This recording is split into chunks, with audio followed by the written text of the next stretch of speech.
कुल मिलाकर जो एक बात है, समझ में आती है बात कि भाई जो देश के लिए, देश में होते हुए भी, देश के खाते हुए भी, यहां रहते हुए भी, इसके संसाधनों का इस्तेमाल करते हुए भी यह हमेशा सोचता रहता है कि भाई अपना सब कुछ हमको मिलना चाहिए, बाकी सब जाए भाड़ में। बीजेपी के राष्ट्रीय प्रवक्ता शिवम त्यागी हमारे साथ जुड़ जाएंगे कुछ ही देर में। समाजवादी पार्टी के प्रवक्ता फराज किदवई हमारे साथ जुड़ गए हैं। राजनीतिक विश्लेषक पंकज शर्मा जी हमारे साथ जुड़ जाएंगे। लेखक और जेएनयू के प्रोफेसर आनंद रंगनाथन जी हमारे साथ हैं। वरिष्ठ पत्रकार समीर चौगांवकर हमारे साथ हैं और वरिष्ठ पत्रकार सतीश के सिंह जी हमारे साथ हैं। आप सभी का बहुत बहुत स्वागत है। पंकज जी, क्या जो बातें समीर जी ने कही हैं वही बातें विपक्षी पार्टियों को लग रही हैं और इसीलिए दिल पर ले बैठे हैं विपक्षी पार्टी के नेता कि भाई हमको बोल दिया प्रधानमंत्री नरेंद्र मोदी ने? इसलिए लेके बैठे हैं कि ये किसी भी देश के लिए खुशनसीबी की और फख्र की बात नहीं है कि उसका जो यशस्वी प्रधानमंत्री है वो स्वतंत्रता दिवस जैसे पवित्र अवसर पर अपने ख्यालात का इजहार करने के लिए इस तरह के हीन और हे भावों से भरे शब्दों को पढ़ने का काम करे। नरेंद्र भाई मोदी के पहले 67 साल में कभी भी लाल किले की प्राचीर से किसी भी प्रधानमंत्री के भाषण में इस तरह के अनुचित शब्दों के छींटे उड़ते हमने और आपने कभी देखे थे क्या? इस हिसाब से देखिए, हर असल में हर व्यक्ति दिमागी नक्सली है जिसके भीतर उस सड़ी गली व्यवस्था के खिलाफ गुस्सा हो जिसमें कदम कदम पे भ्रष्टाचार है। सरकारी दफ्तर में कर्मचारियों अधिकारियों की जेब गर्म किए बिना किसी की सुनवाई नहीं है। स्कूलों में बच्चों को पढ़ाने के बजाय शिक्षक उनसे अपने निजी काम कराते हों, उनके दोपहर के भोजन में खुलकर घपला करके अपनी जेबें भरते हों, तो जिसके साथ अन्याय हुआ हो, जो सत्ता और संस्थाओं से बिना बंदूक उठाए, बिना सड़क पर हिंसा किए कानून का रास्ता हथियार डाल दिया, जिनके बारे में पंकज जी आप बताने की कोशिश कर रहे हैं। दिमागी नक्सल है पंकज जी जिनके बारे में आप बताने की कोशिश कर रहे हैं कि जो समाज से, सिस्टम से पीड़ित थे, उन लोगों ने तो हथियार डाल दिया। रैंप वॉक कर रही है महिलाएं। वो ये जो नए लोग जो ये सोच रहे हैं और समझ रहे हैं कि हम ही को बोल दिया, ये कौन लोग हैं? ये कौन लोग हैं जिनको लग रहा है कि मोदी जी ने बोल दिया तो हमारे लिए बोल दिया? भाई मोदी जी ने तो जब नक्सलवाद पर लाल किले के प्राचीर से बोला तो उन्होंने बोला कि जिन लोगों को हथियार के जरिए हम सरेंडर करा सकते थे उनको करा लिया, जिनको मुख्यधारा में जोड़ सकते थे जोड़ दिया। अब लेकिन जो जिनको हथियार के दम पर नहीं करा सकते हैं क्योंकि वो अपने दिमाग में लेकर चल रहे हैं, वो किसी जंगल में नहीं रह रहे हैं, किसी पहाड़ी पर नहीं छुपे हैं, किसी ऐसे इलाके में नहीं छुपे हैं जहां से वो हमारे अर्धसैनिक बलों को या फिर हमारे सुरक्षा बलों को निशाना बना रहे हैं। ये तो वो लोग हैं जो दिल्ली में रहते हैं, ये तो वो लोग हैं जो मुंबई में रहते हैं, कलकत्ता में रहते हैं, पटना में रहते हैं, अलग अलग शहरों में रहते हैं और दिमाग में नक्सल लेकर चलते हैं।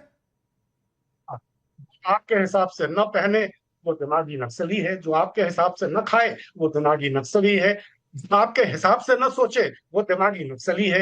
अरे प्रधानमंत्री जी ने पिछले 12 साल से परिभाषाओं का जो एक नया शब्दकोश है उसको गढ़ने के अलावा कोई और काम किया है क्या? किसानों के खिलाफ 3 काले कानून लाए और जब उसका विरोध शुरू हुआ तो उनको कह दिया आंदोलनजीवी है। सरकार की गलत नीतियों से जो लोग सहमत हैं उनको कहते हैं अर्बन नक्सल है। ग्रामीण इलाके में पटवारियों की, ग्राम प्रमुख की, मंडी कमेटियों की, शिक्षण व्यवस्था की, साहूकारों की मनमानी से जो लोग क्षुब्ध हैं उनके प्रतिकार को दबाने के लिए एक नया शब्द लेकर आ गए। जंतर मंतर पर युवाओं ने प्रदर्शन किया तो एक नया शब्द आप लेकर आ लोग गए। जंतर मंतर पर ये दिमागी नक्सल को क्यों लेकर चले जा रहे हैं? ऐसा लग रहा है पंकज जी कि आप लोगों को पता है, आप लोग पहले से ये जानते थे कि भैया जंतर मंतर पर जो कुछ उपद्रवी बदमाश गुंडे पहुंचे हुए थे ना, आप लोगों को ऐसा लग रहा है कि आप लोगों को पहले से पता था कि ये सब दिमागी नक्सली है। लेकिन प्रधानमंत्री ने तो कहा नहीं ना, बताइए ना, प्रधानमंत्री ने कहा, किसी का नाम लिया? उनको आप बदमाश और गुंडे कह रहे हैं। हाँ सर, असहमति का जो हर स्वर है। पंकज जी मैं ग्राउंड पर था, मेरे सहयोगियों के साथ जिन लोगों ने मारपीट की है वो गुंडे और बदमाशी थे, वो दिमागी नक्सल के शिकार थे। क्या थे? जिन लोगों ने जंतर मंतर पर उपद्रव किया, पत्थरबाजी की, जिन लोगों ने लोगों के कपड़े फाड़े, पत्रकारों के साथ बदतमीजी की, वो क्या थे आपकी नजर में? बताइए। 150 लोग थे, उसके चलते पंकज जी जेनजी को, तमाम तरुणाई को किसी ने नहीं बोला। आप लोग जबरदस्ती कर रहे हैं। प्रधानमंत्री ने बोल दिया लाल किले से कि दिमागी नक्सल, आप लोग जंतर मंतर पर ले गए। प्रधानमंत्री ने तो कहा नहीं कि हम जंतर मंतर के बारे में बोल रहे हैं, आप लोग जबरदस्ती ले जाना चाहते हैं। प्रधानमंत्री ने किसी पार्टी का नाम नहीं लिया लेकिन पूरा विपक्ष खड़ा हो गया कि भाई हमको बुरा लग गया, कैसे बोल दिया, कैसे बोल दिया। जिम्मेदार व्यक्ति को इस तरह के शब्दों का इस्तेमाल नहीं करना चाहिए। इससे देश का कोई भला नहीं इसमें क्या होगा, इससे आपत्तिजनक हताशा है? और निराशा और अर्बन नक्सल में बढ़ेगी। क्या आपत्तिजनक है? समाज और दिमागी नक्सल में क्या आपत्तिजनक है पंकज शर्मा जी? और मुसीबतें बढ़ेंगी। राहुल गांधी जो भाषा इस्तेमाल करता है वो देखिए आप। दिमागी नक्सल में क्या आपत्तिजनक है? आप बताइए ना, इसमें क्या आपत्तिजनक है दिमागी नक्सल में? मैं कह रहा हूँ प्रधानमंत्री तो आगाह कर रहे हैं ऐसे लोगों से। एक नया शब्दकोश रच रहे हैं, आंदोलन जीवी, नया शब्दकोश अर्बन नहीं, नक्सल, उस दिमागी मानसिकता और नक्सल। विचारधारा के जो लोग हैं उनके लिए उन्होंने एक बात परफेक्ट शब्द दिया है। ये दिमागी किरण नक्सल वही बेदी जी लोग हैं ने जो कहा वंदे है, मातरम 3 मिनट 10 सेकंड का पूरा सुन नहीं सकते, कि देश के कानून को मानते नहीं है, ने बताया जिनका है संविधान पर भरोसा नहीं है।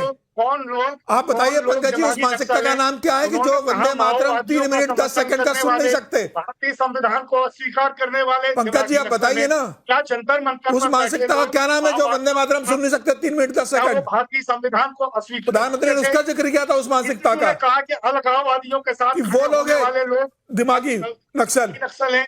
क्या जंतर मंतर पर जो युवा बैठे थे अलगाववादियों के साथ थे?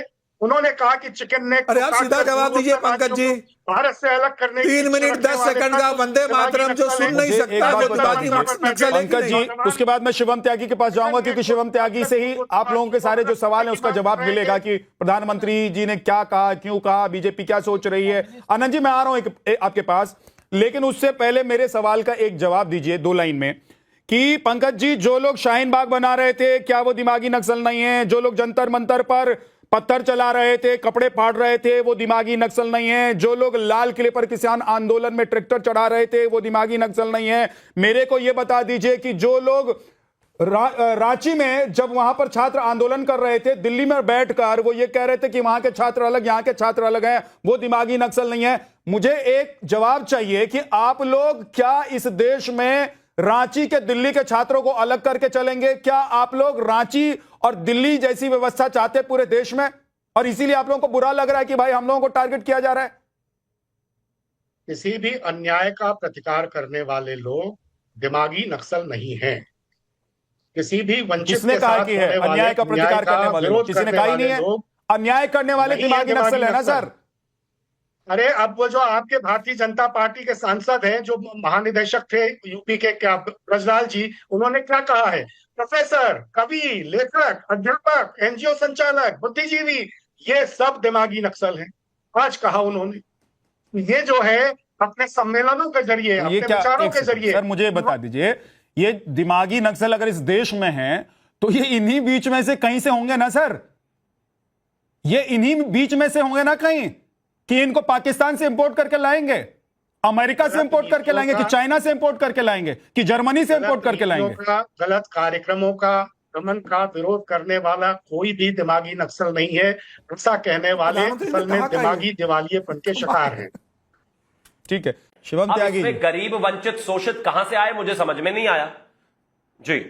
कुल मिलाकर फिर तो आप जो बता रहे हैं कि परिभाषा दिमागी नक्सल की बताइए। ये है, तो फिर जो लोग बुरा मान रहे हैं उनको तो बुरा मानना ही चाहिए, फिर तो तीर निशाने पर लगी है। नहीं, वो तो बुरा हाँ, तो तीर निशाने पर ही लगा है। एंड इट शुड हिट में जाके ये कहता हो, दर्द हुआ है बेचारों को, सारे बिलबिला रहे हैं, सच्चाई नहीं है। भारत के लोग सोचा करते थे कि अरे प्लीज बीच में नहीं। अब हाँ, सुनिए विद्यानाथ जी, अपने समय में बोलने के बाद दूसरे के समय में बोलने वाला भी दिमागी नक्सल है, वो भी दिमागी नक्सल है। जिनका अपने समय में कंटेंट खत्म नहीं होता, दूसरे के में कूदना है, वो भी दिमागी नक्सल है। ये भी तय कर लेते। अरे गजब बात हो गई भाई, क्यों नाराज हो? ये आपके दिमागी नक्सल का है भाई, है दिमागी नक्सल, क्यों नाराज हो रहे हो? इस हिसाब से एक बात राज की दवाई बताइए, जी को बिल्कुल बुरा नहीं मानना चाहिए। अगर आप आतंकवादियों का समर्थन नहीं करते तो आप दिमागी नक्सल नहीं हुए। राज की दवाई जी को फिर बिल्कुल भी बुरा नहीं मानना चाहिए, क्योंकि वो बहुत देर से सबको सुन रहे हैं। तो आप दिमागी नक्सल नहीं है। और ये टर्म से इतना बुरा क्यों लग रहा है, मुझे समझ में नहीं आ रहा। क्या नाराजगी है भाई, समाज में क्यों दिक्कत हो रही है? कोई दिक्कत नहीं चाहिए। अगर आप ऐसा कोई भी काम कर, ओके पंकज जी, मैं एक बात समझना चाहता हूं, एक बात जानना चाहता हूं कि पीएम ने अगर कहा कि भाई हथियार वालों को तो हमने सरेंडर करा दिया, उनकी तो घर वापसी हो गई, वो मुख्यधारा में आ गए, फिर उन्होंने कहा कि दिमागी नक्सली यानी कि बौद्धिक तौर पर जो लोग नक्सलवाद फैला रहे हैं या नक्सलवाद देश भर में करने की कोशिश कर रहे हैं, तो नक्सलवाद के खिलाफ पहली बार तो लड़ाई बीजेपी की सरकार ने नहीं लड़ी, उससे पहले भी लड़ती आ रही थी, जो भी सरकारें थी नक्सलियों के खिलाफ चल रही थी लड़ाई। ये बहुत दशकों पुरानी बात है, दशकों से ये लड़ाई चल रही है। मैं ये नहीं समझ पा रहा हूं कि आज प्रधानमंत्री के सुर में सुर मिलाने और प्रधानमंत्री की बातों को यह कहने कि हाँ भाई प्रधानमंत्री ने ठीक कहा है, उधर वाले तो खत्म कर दिया, अब इधर वाले भी खत्म होने चाहिए, कहने कि हम है नक्सली, हम देशभक्त हैं। दिमागी नक्सल है ऐसा प्रधानमंत्री जी को लगता है तो उनको पकड़ रहे हैं ना, तो क्यों नहीं है दिमागी नक्सल को पकड़ मैंने ले। प्रधानमंत्री को क्या करना है वो नहीं पूछा है, मैंने पूछा है पंकज जी कि विपक्ष को क्यों लग रहा है, विपक्ष क्यों नहीं कह रहा कि हाँ अगर इस तरह के नक्सलवाद हैं तो उनका भी सफाया कीजिए। हाँ कह रहा है ना कि अगर दिमागी नक्सल आपकी नजर में कोई है, लेकिन आपकी नजर में कौन है दिमागी नक्सल? अगर अहिंसक तरीके से, शांतिपूर्ण तरीके से किसी सत्तासीन व्यक्ति या गुट के खिलाफ अपनी असहमति जाहिर करने वाला, ये तो किसने कहा भाई? दिन रात प्रदर्शन हो रहे हैं सोशल मीडिया पर, दिन रात पंकज जी लोग गाली दे रहे हैं। बात सुनिए भाई, पूरी बात सुनिए, बीच में मत बोलिए। जैसा कि भारतीय जनता पार्टी के प्रवक्ता शिवम त्यागी ने कहा कि इस तरह का व्यक्ति दिमागी नक्सल है, तो फिर तो महात्मा गांधी, बाबा साहेब अम्बेडकर, राम मनोहर लोहिया सब दिमागी नक्सल थे क्या?